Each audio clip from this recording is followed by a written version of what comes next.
Parce que moi, je pense qu'avec mon téléphone, Mhm. ça donne beaucoup mieux aussi, mais tu me vois bien là, parce que j'ai bien Là, soulevé le là, tout son. va très bien, je te vois parfaitement, il y a aucun souci au niveau de l'ordinateur. Je pense que c'est mieux, non? Oh, oui, oui, c'est mieux. Ben, c'est bon. Comme ça, le téléphone, on n'est jamais sûr hein, avec des appels ou des trucs comme ça. Mhm. Je reste sur l'ordinateur. Au moins, ça, c'est branché. Il n'y a pas de risque de perturbation. D'accord, c'est vrai.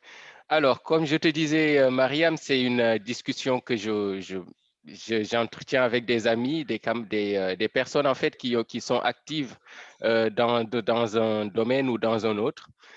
Jusqu'ici, c'est des garçons, donc aujourd'hui, j'ai cette possibilité d'avoir une jeune fille, une jeune femme. Yeah!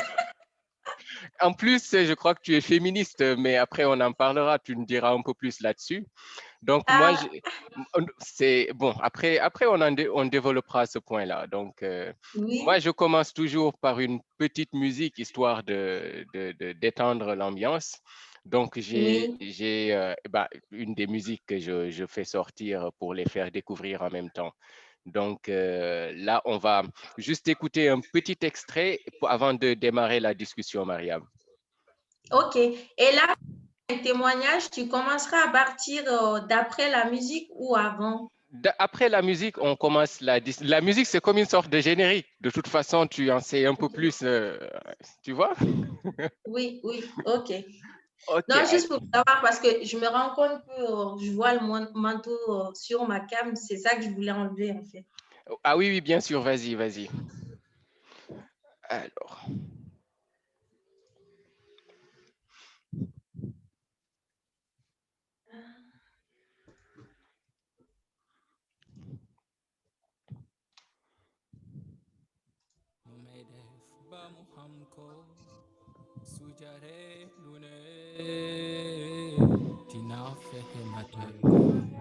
Sumatul hamna kinama metti lolu bëggeel daal yombul moo tax mu neex a neex lool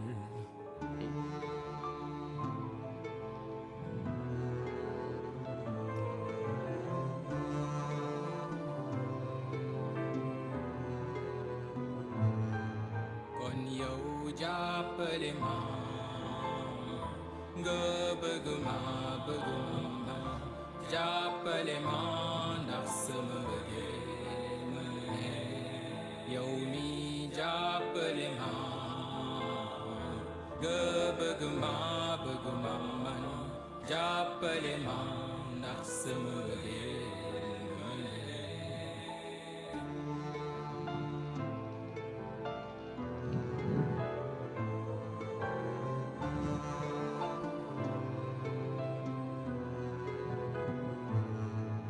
bëgg naa ko man bay bëgg dee sopp naa ko man bay bëgg dee bëgg naa ko man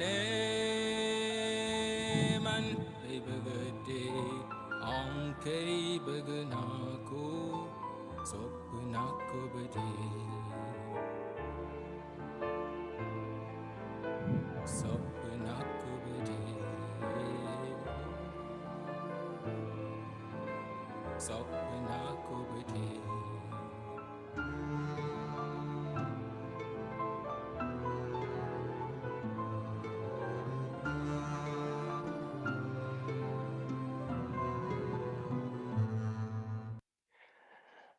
voilà, Mariam, donc pour la petite musique avec laquelle je voulais démarrer cette discussion. J'ai choisi celle-ci parce que, bon, je sais que les filles, les jeunes filles parmi mes amis aiment beaucoup cette musique.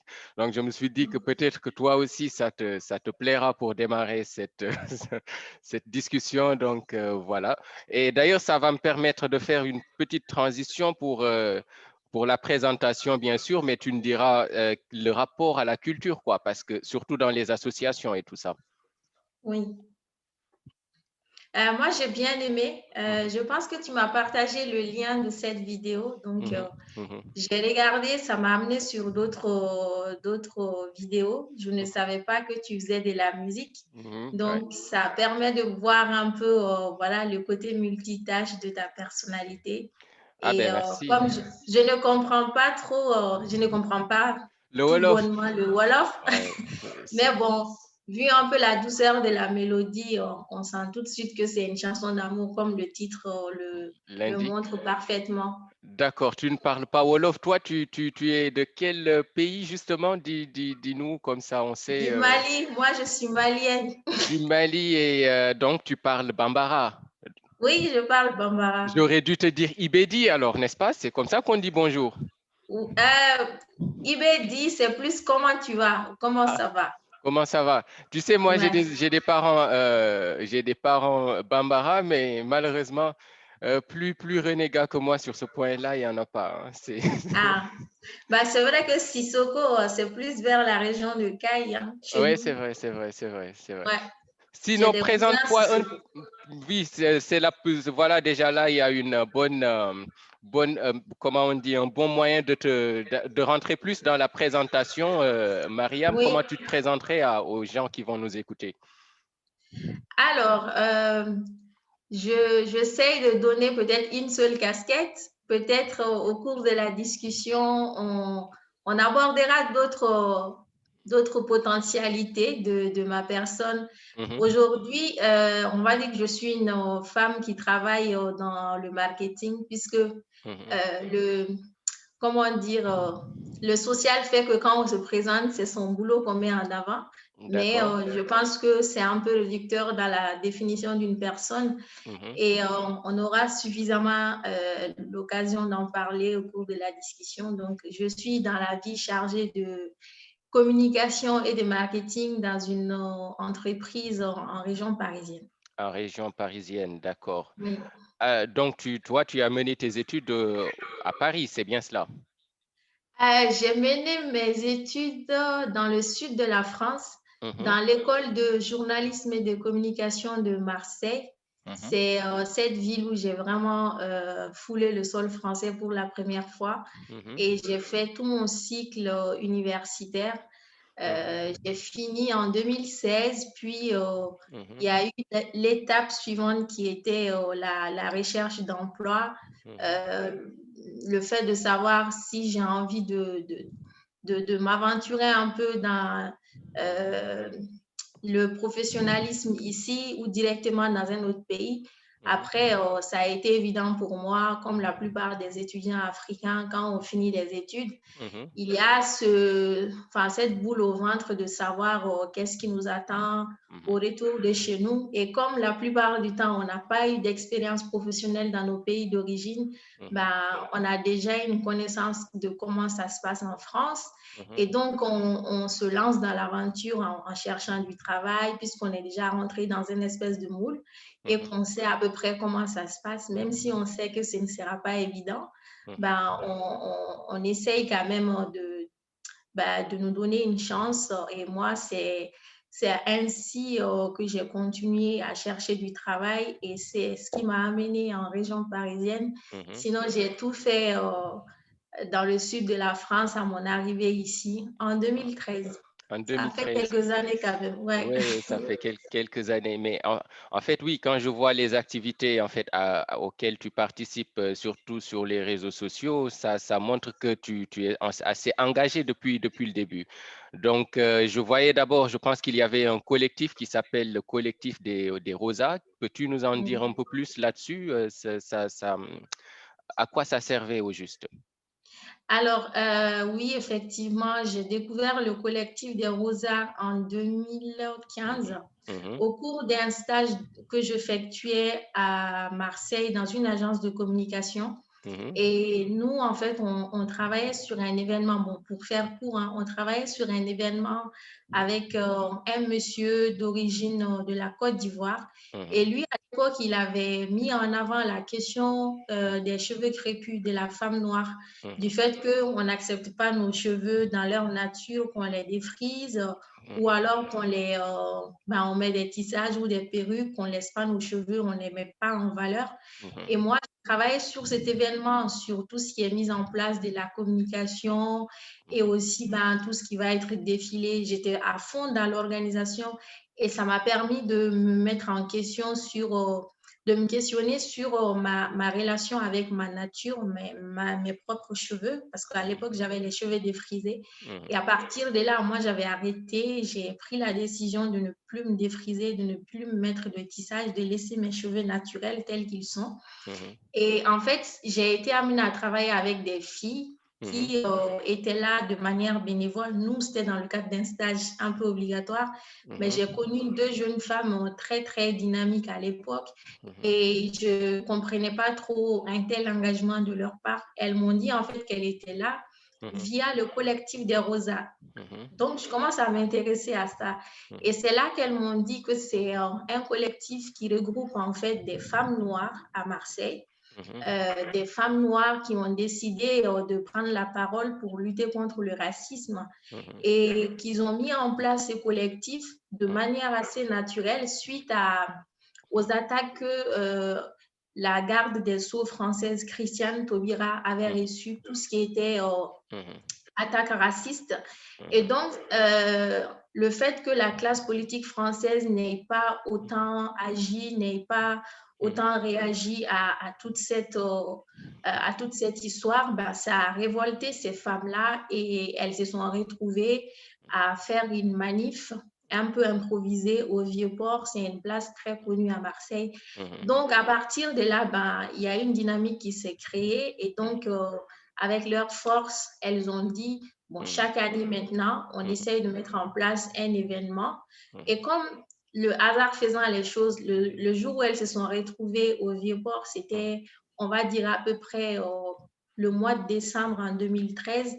C'est une date qui a coïncidé aussi avec l'anniversaire la date d'anniversaire du décès de Rosa Parks.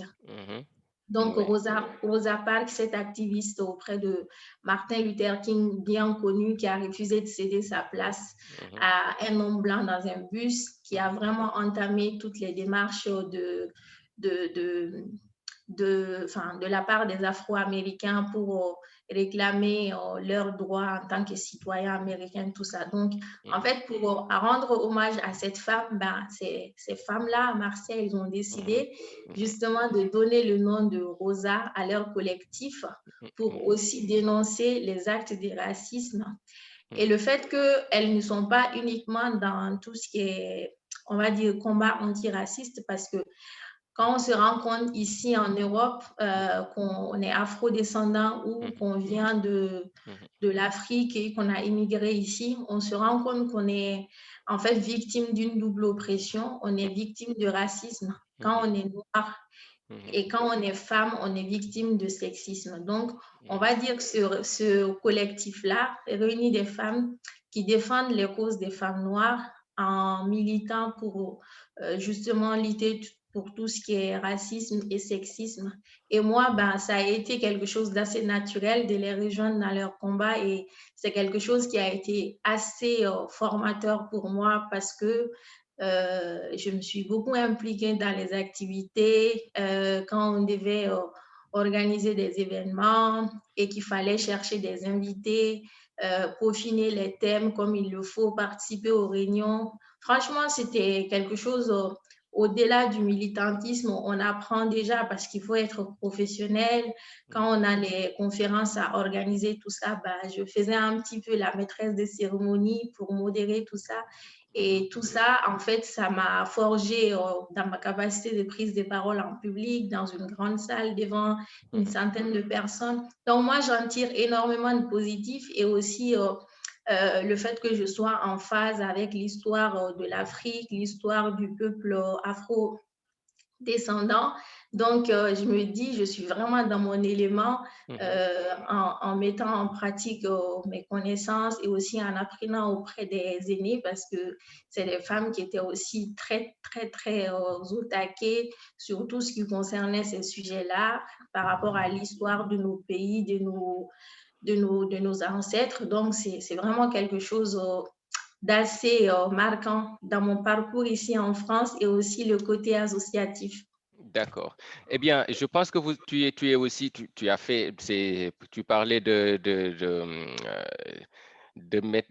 tu gérais les choses, tu parlais en public, etc. Mais tu as suivi des études de journalisme, n'est-ce pas? C'est ça? Oui, oui, oui, Parce comme qu'on je a oublié disais, de... Ouais. ouais, c'est là. Mhm, Bon, ça a commencé depuis le Mali, hein. J'ai fait une licence en journalisme. Bon, mhm, après, c'était une formation assez générique. mhm, Après, moi, j'étais assez axée dans tout ce qui est, on va dire, le côté presse, mhm, enfin, l'écriture. mhm, Donc, j'ai fait un peu de radio, mais ça, c'était un peu dans le cadre associatif, hein. Parce que mhm, pour te dire, depuis mes 17 ans au Mali, j'étais mhm, engagée dans mhm, des associations. mhm, Donc, moi, j'ai fait cette formation-là. Quand je suis arrivée en France, j'ai mhm, intégré l'école de journalisme et de communication de Marseille. Mais après, mon parcours, on va dire, a été légèrement modifié, même si j'avais beaucoup de missions qui restaient assez proches de ce que font les journalistes au quotidien, parce que mhm, moi, c'était toujours de l'écriture. Donc, la rédaction, ça a mhm, été au cœur de mon métier. mhm, Sauf que c'était plus dans le digital.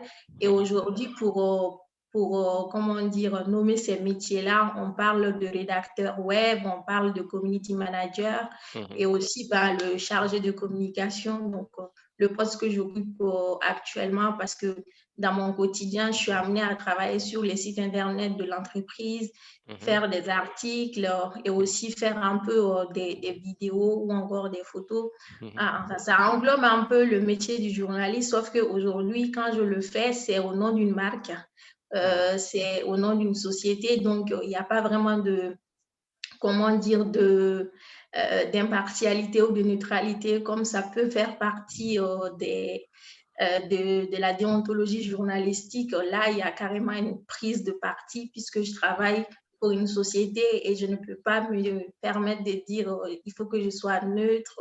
Je suis obligée de parler en donnant une mhm. image positive de l'entreprise où je travaille.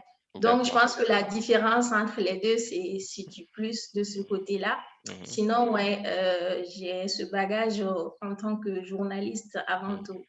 D'accord, d'accord. Eh bien, pour en revenir un peu à quand tu parlais d'afro-descendants, j'étais en train de réfléchir par rapport à ce concept. Alors, est-ce que toi, tu te rangerais vers cette catégorie, puisque moi, les afro-descendants, pour moi, c'est les personnes qui sont nées bon, d'origine, En dont les dehors du parents sont... continent. Oui, mais toi, tu es parti étudier en France. Et donc, est-ce que tu ne t'es pas senti un peu étrangère à ce combat de dire, parce qu'après, il y a une coupure de racines entre des personnes qui se réclament afro-descendants et les autres qui viennent de l'Afrique, parce que c'est des gens en général qui n'ont parfois pas du tout, jamais mis les pieds en Afrique, sinon assez sommairement pour se considérer comme des Africains. Comment tu as vécu ça au sein de ces associations? Alors, la question est hyper importante. Moi, je ne me considère pas comme afro-descendante parce que de ce que j'entends dans sa Mhm, définition, enfin, j'ai essayé de compléter ton propos, c'est vraiment des gens qui mhm, sont nés hors de l'Afrique. On mhm, va dire qui ont été amenés à travers, enfin, par l'histoire, hein, l'esclavage et aussi mhm, l'immigration de masse que les Africains ont connu après les guerres mondiales et tout, parce qu'il fallait reconstruire les pays européens, tout ça. Donc, toutes les personnes nées dans ces cadres-là, hors du continent, sont justement classées comme afrodescendants. Moi, aujourd'hui, je suis ici, mais je suis malienne, je ne suis pas mhm, française. mhm, Donc, je ne dirais pas que je fasse partie de ce groupe-là. mhm, Mais pour répondre à ta question, en fait, ici en France, mhm, que tu viennes des Antilles, que tu sois né ici, que tu viennes d'Afrique ou que tu sois noir venant de l'Amérique du Sud, Colombie ou je ne sais pas quoi. En mhm, fait, ici, toutes les femmes, on va dire, je ne vais même pas parler de genre, que tu sois noir ici, on a à peu près le même vécu parce que dès qu'on voit en fait que tu es noir, peu importe que ton nom soit à consonance africaine ou pas, dans l'inconscience collective, les idées reçues qu'on projette sur le noir, on ne dira pas, ah non, parce que toi, tu viens des Antilles, tu es différent de celle qui vient du Togo ou je ne sais pas quoi. On a le même vécu. Donc, D'accord. en fait, c'est autour de ces vécus que les causes communes naissent. Même si Donc, c'est parfois, il y a des... c'est ce qu'on, c'est l'essentialisation dont on parle assez souvent, quoi. Oui, voilà, même si à l'interne des organismes, les différences peuvent se sentir, mais en tout cas, les personnes font en sorte que ce soit les causes qui soient mises en avant qu'autre chose, parce qu'on sait que, moi, je sais que quand nous, on était peut-être quelques étudiantes à avoir intégré le collectif des Rosas à l'époque, mais ce n'est pas les enfants nés ici qui avaient rejoint cette cause-là, c'est nous, les étudiantes qui arrivaient d'Afrique, qui étaient plus conscientes de nos conditions parce qu'on est face à un dépaysement total et on rencontre des problèmes qu'eux ont vécu toute leur vie et ne sont pas forcément sensibles à un engagement au sein d'une structure ou quoi que ce soit, mais c'est nous qui étions les plus touchés par ça et on a voulu s'engager. Donc, je pense que des personnes nées ici ont tellement vécu des situations assez blessantes. La plupart du temps, ils essayent de se créer une carapace et donc ça ne leur dit pas grand-chose de se dire on va essayer de militer pour essayer de nous défendre ou pour faire porter nos voix. Je ne me permettrai pas de me mettre à leur place, mais en tout cas, quand on vient, peu importe peu importe d'où on vient, en fait, dès l'instant que tu es identifié de par ton apparence physique comme différent, comme pas français, il n'y a pas de différence, en fait, vis-à-vis de l'inconscient collectif ici. Donc, tu es pareil, en fait, que tu viennes de la Guyane, que tu viennes du Burkina. Pour eux, en fait, tu es différent. Donc, c'est le même traitement qui va être accordé, en fait.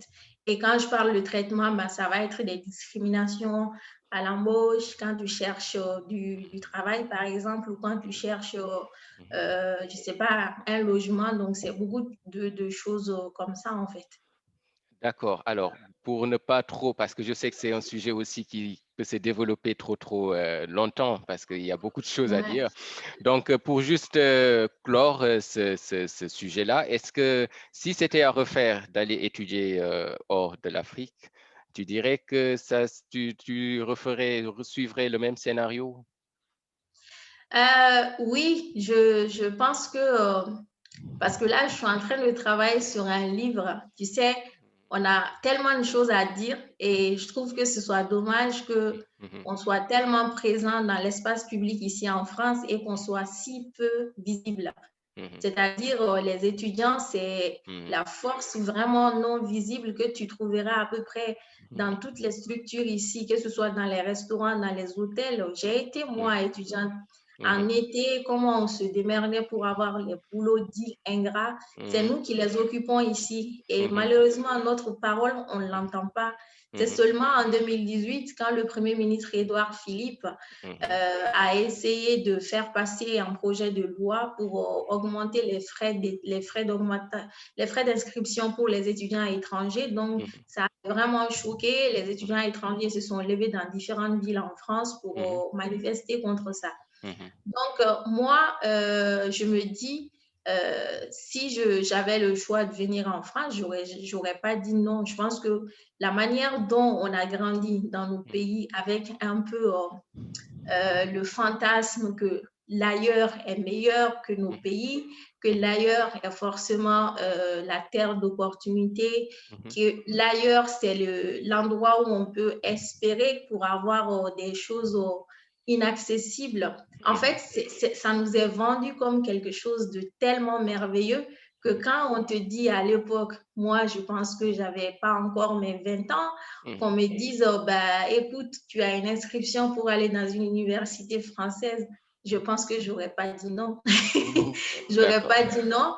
Et le seul truc que je modifierais, c'est peut-être mieux choisir une Mhm. formation qui m'aurait permis d'accéder à l'emploi assez rapidement parce que on va pas se mentir, hein, moi j'ai mis du temps avant d'avoir un boulot parce que c'est compliqué.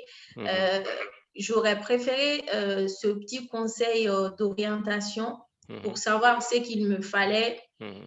comme formation pour que quand une fois j'obtiendrai mon diplôme qui me permettrait d'être opérationnel, d'accéder à un emploi. Et la plupart du temps, quand on vient d'Afrique et qu'on commence avec une formation, on reste à peu près sur un schéma très monotone, je trouve. Parce que si tu as commencé avec une formation en sociologie, par exemple, Mhm. tu viens, tu fais une licence en sociologie, tu obtiens un master 2 en sociologie, Mhm. sauf que les réalités du terrain font que tu finis, mais tu n'as pas de boulot. Déjà, moi, je sais que même à Bamako, quelqu'un qui fait une formation comme ça, Mhm. si tu te débrouilles un peu, c'est pour avoir quelque chose dans l'enseignement, mais pas vraiment un boulot de sociologue où tu vas vraiment travailler en tant que chercheur ou autre chose, c'est compliqué. Et bien ici, c'est pareil. À moins que tu fasses une thèse, même quand tu finis la thèse, après, tu ne peux pas travailler en fait, à moins que tu continues dans la recherche et que ça te plaise vraiment, quoi. Donc, je pense que j'aurais bien changé ça et je trouve que les jeunes qui arrivent, ils ont besoin aussi qu'on puisse les orienter pour savoir quelle formation marche le mieux, quelle formation il faut plus privilégier. Si tu as surtout envie de rester ici pour savoir où vraiment t'orienter pour avoir un travail plus facilement, mais sinon, ça risque d'être compliqué parce que si tu n'as pas fait informatique, tu n'as pas fait télécom, tu n'as pas fait, je ne sais pas, maths, physique ou chimie, tout ce qui va être scientifique. Mais après, nous autres qui avons fait journalisme ou comme droit ou encore les autres formations, c'est très difficile après d'avoir un travail ici. Donc, je pense que j'aurais eu le même parcours en venant ici, mais je pense que j'aurais été plus maligne en choisissant une formation qui me mènerait à un boulot assez rapidement. Assez rapidement. D'accord, d'accord. En fait, bon, c'est vrai que c'est des réalités que les étudiants rencontrent très souvent et un peu partout. Mais après, en ajoutant aussi le fait d'être étranger, ça rend les choses un peu plus compliquées, je crois. Bon, mais maintenant, bon, pour ne pas trop nous attarder là-dessus, on va aborder la question de ton engagement plutôt par rapport à la drépanocytose. J'ai vu que tu avais que c'était une maladie qui était particulière peut-être pour toi parce que il y a beaucoup d'activités que tu inities pour lutter contre la drépanocytose. Alors, ce serait bien qu'on puisse en parler, Mariam. Que peux-tu nous en dire? Je peux en dire beaucoup. Je peux en dire beaucoup, mais après, on commencera déjà par la définition de la maladie. Alors, la drépanocytose, ce mot un peu difficile à prononcer pour certains, c'est une maladie génétique qui touche en fait les globules rouges d'une personne. En fait, dans le corps humain, je vais essayer vraiment de faire simple. Dans le corps humain, on a du sang. Et dans le sang, il y a 3 composants. On a les globules rouges, on a les globules blancs et on a les plaquettes. Donc, les globules rouges, leur fonction dans le sang, c'est de transporter l'oxygène dans tout le corps. Et donc, en fait, la forme du globule rouge, c'est un peu comme un cercle, c'est rond. Mais pour une personne qui est touchée par la drépanocytose, la forme, c'est une forme de banane ou de lune, comme on veut. Et en fait, il est appelé le globule rouge falciformé parce qu'il ne fait pas son travail de transport d'oxygène dans le sang comme il le faut. Donc, c'est ça qui fait que une personne qui est touchée par cette maladie peut être sujette à faire des crises qu'on appelle des crises vaso-occlusives dans le terme médical. Donc, ça se traduit par des douleurs assez atroces, par des infections il y a beaucoup d'autres complications. Mhm. Mais le plus important, c'est de dire que c'est une maladie qui se transmet de parents à l'enfant. Mhm. On ne l'attrape pas. Mhm. Et comme on est beaucoup dans les sociétés chez nous qui sont assez dans le mariage consanguin, Mhm. c'est-à-dire que la maladie, elle a tendance à se multiplier assez rapidement. Mhm. Si jamais il n'y a pas eu de test prénuptial avant que deux personnes ne se marient, Mhm. parce qu'ils sont porteurs de la maladie sans forcément le savoir. Donc, on est à peu près, selon les pays en Afrique, Mhm. autour de 12% du taux de prévalence en moyenne. C'est-à-dire qu'il y a à peu près 12%.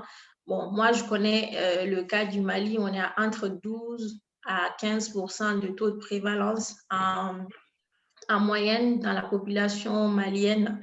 Donc, ce qui fait que c'est une maladie qui n'est pas connue quand on ne sait pas dès le départ, en fait, qu'on est porteur de ça. Et le drame, c'est qu'on met au monde des enfants qui sont portés par une maladie pas connue, déjà même parfois par certains agents de santé. Et donc, on se retrouve assez dépassé très rapidement du fait qu'on a un enfant qui est malade, on ne sait pas ce qu'il a. Et aussi qu'en Afrique, on est très limité par les moyens de prise en charge parce que ça demande une certaine prise en charge assez spécifique puisque le fait que le globule rouge soit déformé, et c'est des personnes qui sont amenées le plus souvent à être transfusées. Et on sait que dans nos pays, la transfusion sanguine, c'est très problématique parce qu'on n'est pas assez habitué au système de don de sang. Parfois, quand tu dois amener un don, enfin, quand tu dois acheter une poche de sang, il faut que tu amènes forcément un donneur pour remplacer. Et moi, je constate ici, ce n'est pas forcément le cas. On cherche des donneurs. Le sang, c'est un produit gratuit et en aucune manière on doit le vendre, en fait, puisque c'est un dérivé du corps humain. Et avec tout l'éthique et les déontologies préconisées par l'OMS, quelque chose qui sort du corps humain ne peut être vendu. Mais chez nous, la poche de sang, elle est vendue Au et on Mali. exige à ce que tu amènes quelqu'un pour remplacer la poche de sang qu'on te vend. Donc, moi, j'ai pris la décision de parler de cette maladie. Déjà, quand je me suis rendu compte que moi, personnellement, j'en suis touchée et que j'ai des copains qui ne connaissent pas ce que c'est, il a fallu que je fasse une crise assez grave en 2017 pour me rendre compte qu'il faut que j'arrête un peu les activités à fond, que je fasse attention à ma santé et surtout que je commence à parler de ça pour briser un certain silence qui persiste autour de ça. Et c'est parti de là, j'ai commencé avec une vidéo que j'ai enregistrée pour parler de ça. Et la vidéo, elle a fait un gros buzz. Je ne m'attendais pas du tout à ça. Je pense que j'ai dû faire 10 000 vues dessus. Ça a été tellement partagé. Et à partir de là, je me suis dit, il faut que je fasse quelque chose.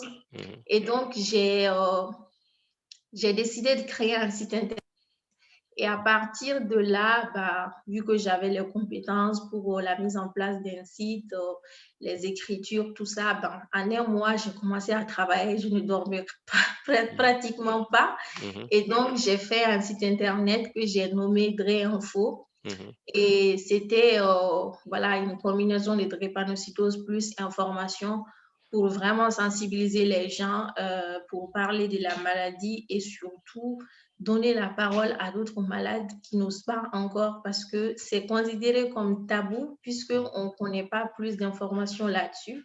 Et moi, je me dis, c'est juste pas normal qu'autant de personnes, on parle de millions de personnes touchées par la drépanocytose dans le monde et qu'on ne parle pas suffisamment de cette maladie. Et moi, à mon niveau, j'ai décidé de faire ça pour informer, sensibiliser, apporter ma petite pierre aussi à tout ce qui est mis en place parce que moi, je me suis rendu compte que beaucoup de pays manquent de moyens pour lutter contre cette maladie-là, pour venir en aide aux malades parce qu'on a déjà du mal avec des maladies comme le paludisme et tout ça, alors que avec l'OMS et d'autres partenaires étatiques, il y a de grosses campagnes autour de ces maladies, alors que la drépanocytose reste quand même une des maladies qui tue le plus d'enfants âgés de moins de 5 ans en Afrique après le palu. Et donc, voilà, c'est vraiment dans l'idéal d'informer et de sensibiliser. Et donc, de 2017 jusqu'à aujourd'hui, il y a eu à peu près du chemin. J'ai été amenée à faire des émissions de radio, surtout dans la ville de Marseille, à participer à des événements pour en parler. Aussi, ben, j'ai écrit pour certains médias en ligne par rapport à tout ça.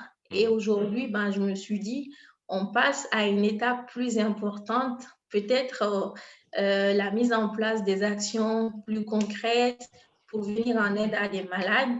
Et là, on l'a transformé en association au mois de septembre dernier, en 2020. Et l'idée, c'est de trouver des parents ici pour aider des enfants malades au Mali. On commence petit à petit pour les aider à trouver un traitement adéquat parce que beaucoup de personnes n'ont malheureusement pas les moyens aujourd'hui de se soigner comme il faut, d'aller voir des hématologues. Et nous, on s'inscrit vraiment dans cette démarche-là. D'accord, Mariam. En fait, c'est une chouette discussion. Là, je vois qu'il ne nous reste plus que 3 minutes pour terminer parce que, enfin, si Zoom ne nous donne que 40 minutes. 1 heure. Oui, voilà. Donc là, déjà, c'est assez clair ce que tu as dit et limpide par rapport à la drépanocytose. Donc, les messages que tu fais passer rapidement depuis Marseille, tu penses que ça arrive au Mali, en Afrique pour la sensibilisation et tout ça? Ça a un écho? Oui, parce qu'avec les réseaux sociaux aujourd'hui, je trouve qu'il n'y a pas de frontières, il n'y a plus de barrières. Moi, ma communauté, elle est plus suivie par les pays d'Afrique ici en France, hein, c'est clairement. Au Mali, je pense que moi, j'ai été la première personne, en tout cas, personne identifiée comme malienne à avoir fait ce genre de page.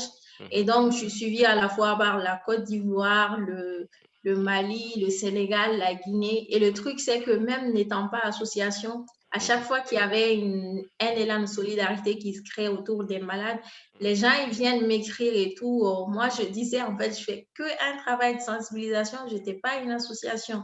Et là, je pense qu'à partir de là, on pourra aider des gens de manière concrète pour vraiment mettre en place des cagnottes, tout ça.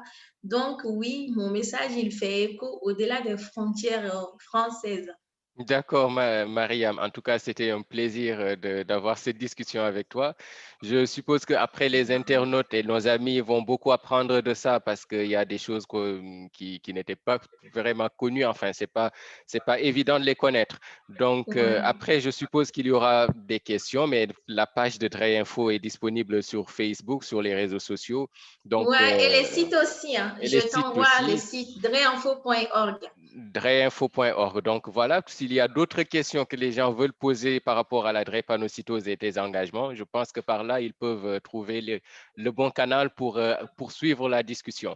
Mais nous, malheureusement, on doit en rester là. C'est un peu triste, mais c'est ça.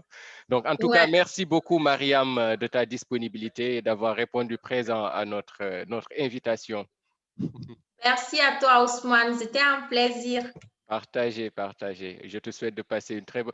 Tu fais Ramadan?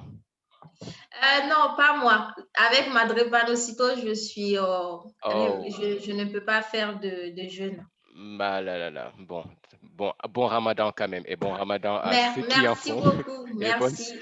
Bonne journée, Mariam. Merci, à la prochaine. Aussi. Oui, à la prochaine.